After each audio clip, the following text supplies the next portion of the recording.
Taman Nasional Karimun Jawa memang selalu ramai dengan wisatawan, baik wisatawan lokal maupun wisatawan mancanegara. Memang Taman Nasional ini sudah dilengkapi dengan berbagai fasilitas penunjang, mulai dari tempat penginapan, rumah makan, hingga sarana dan prasarana telekomunikasi. Dengan demikian, Taman Nasional ini sudah siap untuk menyambut wisatawan.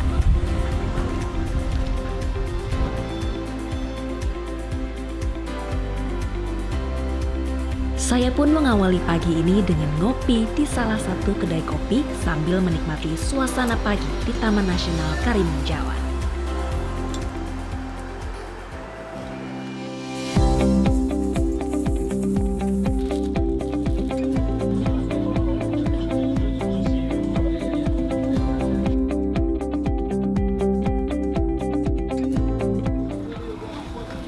Di Karimun Jawa, wisatawan akan menemukan banyak sekali toko souvenir yang menjual souvenir-souvenir khas Karimun Jawa. Souvenir khas Karimun Jawa salah satunya ialah kerajinan kayu. Seperti apa ya pembuatannya?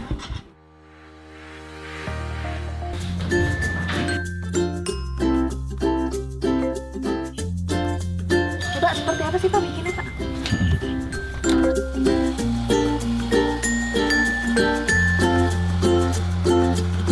Sudah 27 tahun lamanya Pak Biki bergelut dengan kayu.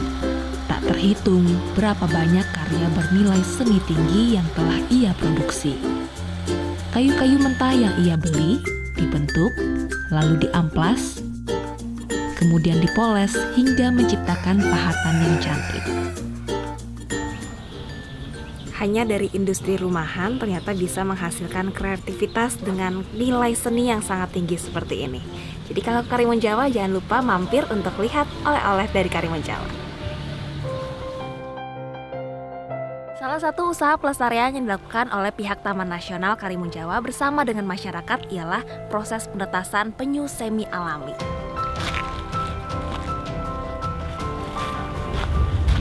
Halo Pak. Ya. Oh iya, tukik di mana Pak? Oh di sana Mbak penetasannya. Oh di sana? Nah.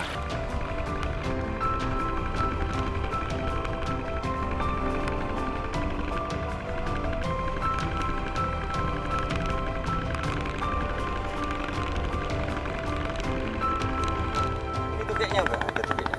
Oh iya. Yang ditaruh di sini ya Pak? Ya, nanti kalau sedikit dilepas.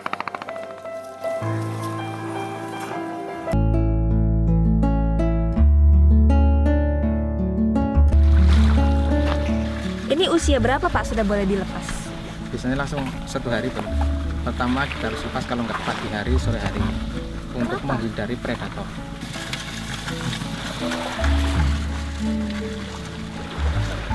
Semoga hidupnya bisa sampai lama sekali. Dadah.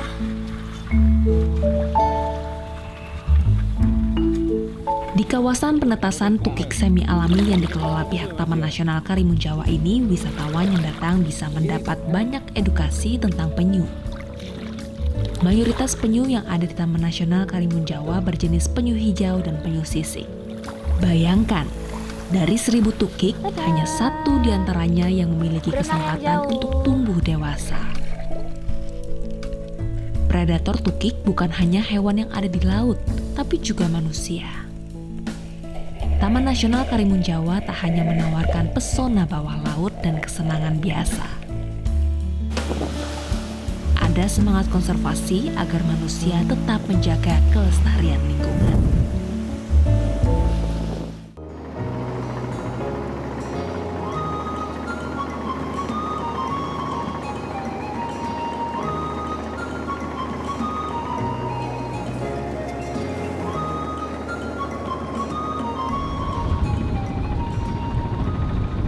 Taman Nasional Karimun Jawa merupakan gugusan pulau yang terdiri dari 27 pulau. Jadi jangan lewatkan kesempatan untuk berkeliling pulau menggunakan perahu kayu milik masyarakat lokal.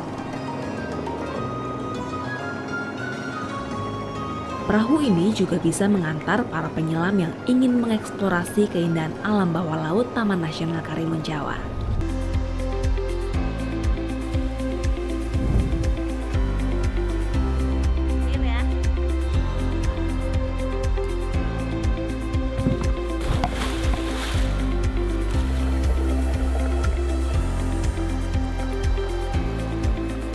Indonor merupakan kapal kargo yang mengangkut batu bara.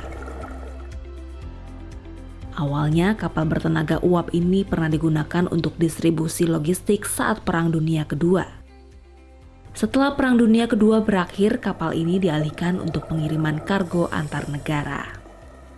Pada tahun 1960, kapal ini karam dalam perjalanan dari Palembang menuju Surabaya karena cuaca buruk.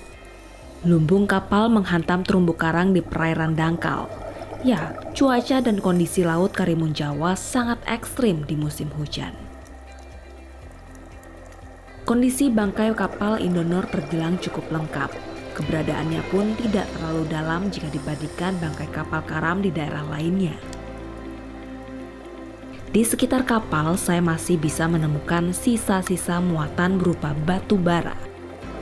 Sejak ratusan tahun lalu, negeri ini memang banyak dilalui kapal dari berbagai bangsa. Dan Karimun Jawa merupakan wilayah perairan yang rawan kapal tenggelam. Terbukti, ada beberapa bangkai kapal karam di perairan ini, mulai dari kapal kayu hingga yang tenggelam di perairan dalam. Kini, bangkai kapal Indonor tertidur di perairan Kemujan Taman Nasional Karimun Jawa. Keberadaannya menjadi rumah bagi terumbu karang dan ikan kecil, serta menjadi salah satu daya tarik di Taman Nasional Karimun Jawa.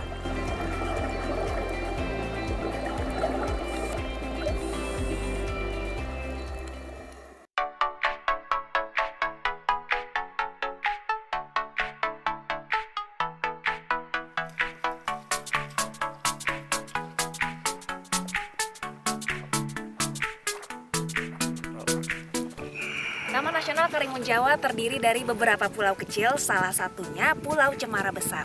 Biasanya di sini wisatawan datang untuk beristirahat setelah snorkeling ataupun diving.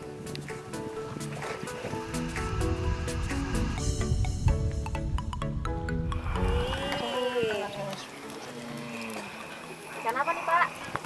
Ikan laut, ikan bakar. Pegang.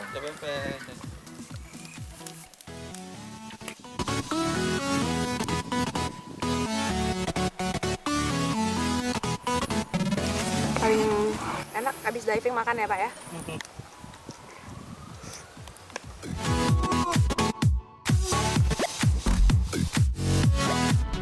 Salah satu ekosistem yang terdapat di Taman Nasional Karimun Jawa ialah hutan terumbu karang. Yuk kita lihat keindahan dari terumbu karang yang ada di Taman Nasional Karimun Jawa.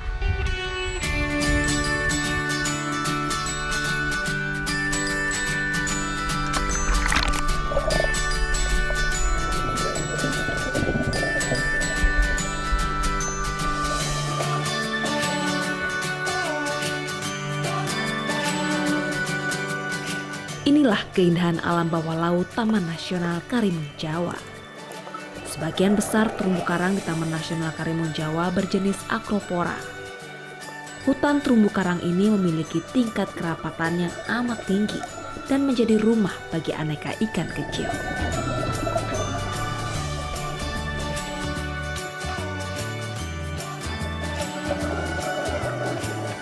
Taman Nasional Karimun Jawa layak disebut sebagai primadona Pulau Jawa.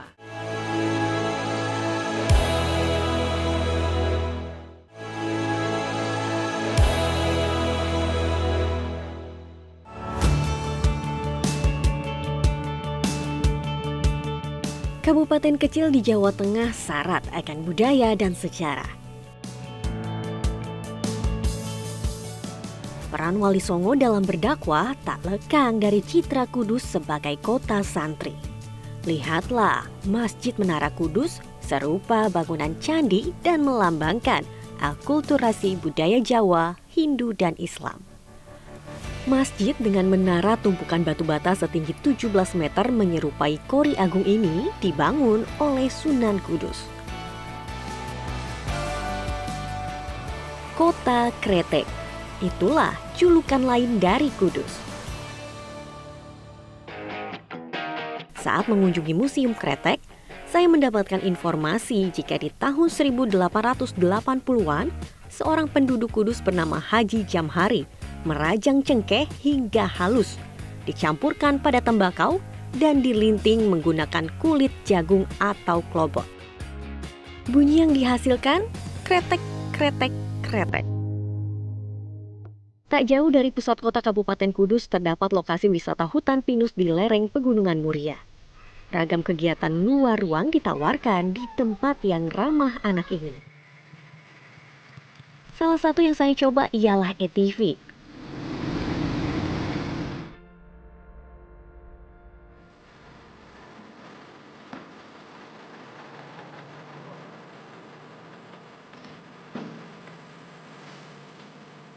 Selanjutnya, saya berkeliling ke desa sekitar dengan naik jeep bersama Mas Ato. Titik pemberhentian pertama, saya dikenalkan dengan tanaman endemik Parijoto di desa Japat. Menurut legenda Sunan Muria memang dikonsumsi khususnya untuk ibu-ibu hamil, nanti diharapkan putra-putrinya lebih cantik, ganteng. Perjalanan pun dilanjutkan. Saya melihat banyak tanaman kopi. Kan saya lihat udah nggak ada buahnya semua Iya, Pak, udah Itu selesai sudah panen. panen semuanya. Biasanya nunggu berapa lama lagi sampai panen lagi? Kita berarti nunggu sekitar 10 sampai 11 bulan lagi untuk tahun depan untuk panen kita. Hutan kopi, lepas itu kita masak kopi di rumah, menjemur, sama roasting gitu, bikin beras kopi, Bubuk. menumbuk lah, istilahnya menumbuk kopi lah.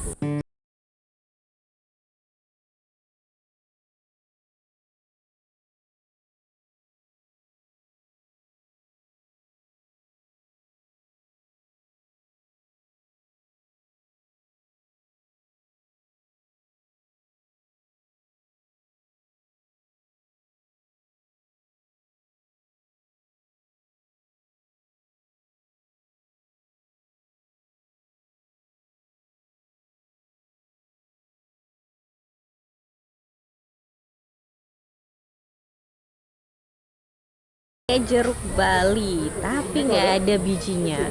Coba ya. Manis, nggak ada pahitnya.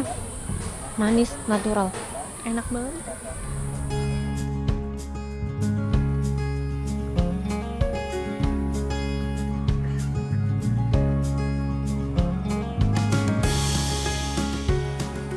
Berjalan di pinggir hutan beralaskan kayu dengan pemandangan yang indah, membawa raga terenyuh dengan udara yang sejuk.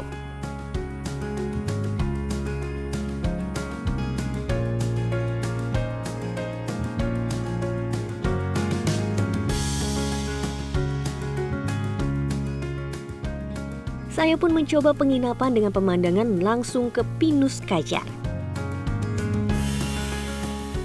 Penginapannya begitu luas. Pemandangannya langsung ke bukit untuk menikmati keasrian pinus-pinus di lereng gunung. Tepat di depan kamar saya juga menjadi lokasi untuk menikmati sunset sambil menikmati nyimit, cemilan khas Kajar dan es buah.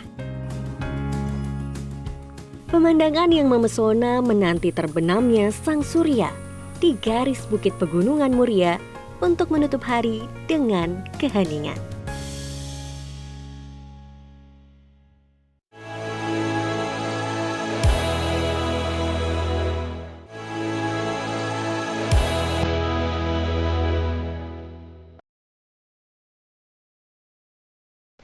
Dataran tinggi Kabupaten Kendal menawarkan pesona alam yang menarik perhatian pelancong.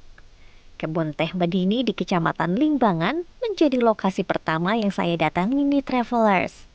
Berada di ketinggian sekitar 1.400 meter di atas permukaan laut, tempat ini seperti berada di atas awan jika kabut menyelimuti dan berhembus melewati Gunung Ungaran.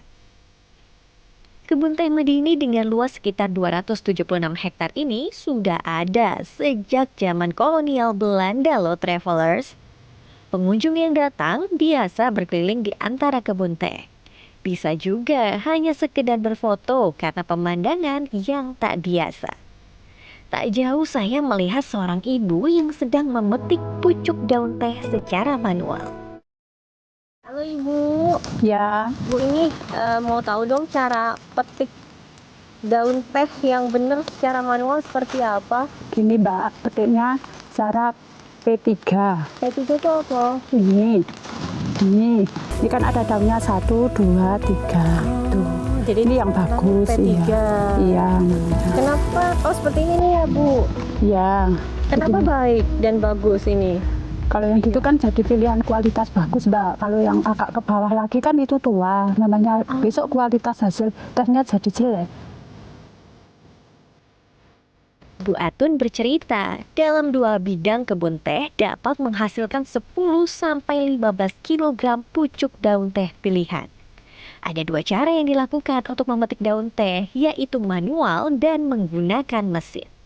Rotasi pemetikan dilakukan setiap 50 hari ke depan. Produk yang dihasilkan ialah teh hijau yang biasa dipasarkan ke Bali, Solo, dan Bandung. Seru berkeliling di kebun teh, tak lengkap rasanya jika tidak minum tehnya. Di Kopi Pucuk Kendal, travelers bisa memesan teh oyol dengan suasana taman terbuka dan pemandangan alam yang asri.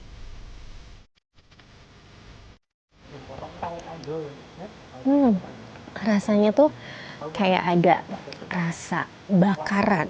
Karena teh oyol ini itu tuh artinya daun tehnya itu dioyol kalau bahasa sini atau dilainkan secara manual. Lalu daun tehnya itu pun masih kayak dibakar menggunakan tungku dan wajan ya secara manual juga. Jadi benar-benar alami tanpa pengawet, tanpa warna, jadi semuanya natural. Nikmat deh.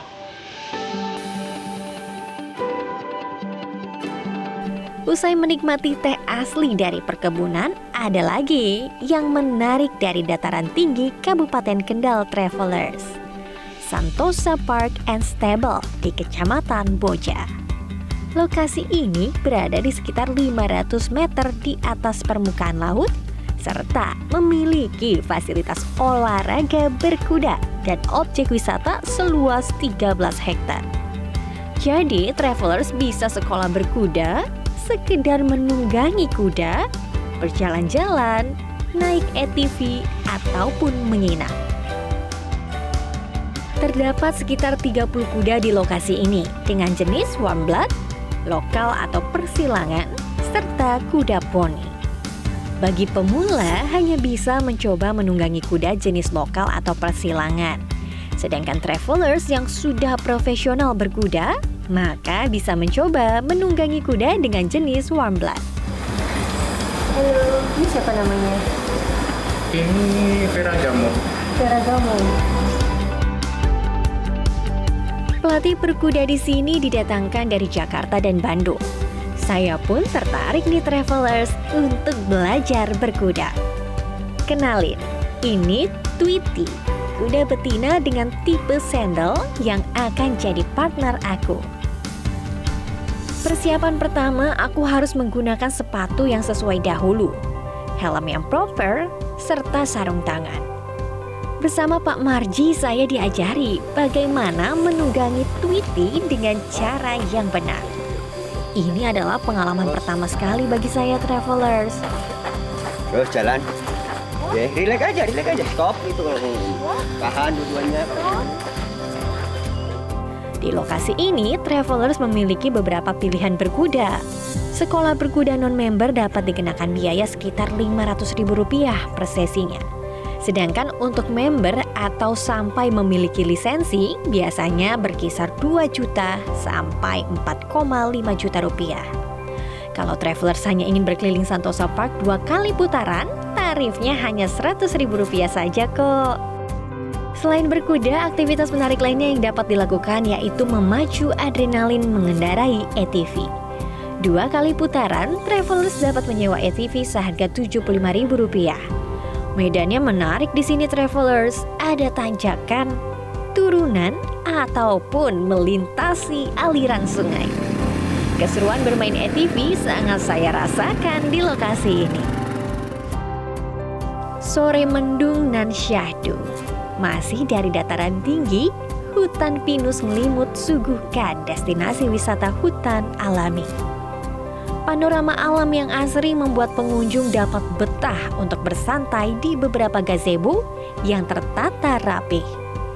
Sekitar 30 hektar luasnya, hutan pinus bagian depan ini dipasangi ornamen balutan corak seperti papan catur, mirip dengan Bali. Udara segar dan sejuk, pemandangan memanjakan mata, membuat saya puas berwisata di dataran tinggi Kabupaten Kendal. Metro TV. Jelajahi cara baru mendapatkan informasi. Download Metro TV Extend sekarang.